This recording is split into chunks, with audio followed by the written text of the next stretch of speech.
అమ్మమ్మ ఏడ్ చేస్తాను నాకే అన్నవా?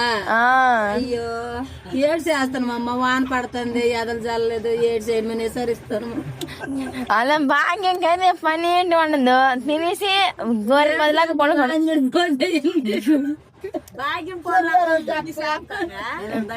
అమ్మ ఎంతమంది సెలకు తోలేస్తు మా నవ్వగలరా? ఫ్రెండ్స్ చూడండి ఫ్రెండ్స్, ముసలాలు ముచ్చట్లు అలా కాదు అవరా బాబు పెళ్ళెప్పుడు చేసుకుంటావా అన్నది. పెళ్ళేడు చేసుకునేమో నేను ప్రేమిస్తాను అన్నాడు. సిగ్గెట్ లేదేట్రా, నాకేటి ప్రేమిస్తాను బా, నీలాంటి పిల్లలు నువ్వు చేసుకోవడదేటే అన్నది. నాకు అలాంటి పిల్లలు దొరకకుంటాను, నువ్వేది బాగుంటది అన్నాడు. అంటే మంచి చూడవేనరా, నా ముసలోడు కొదిలేవులేట, పిల్లడు దొరికావరా ఇలా గోడు సెట్ గోండి.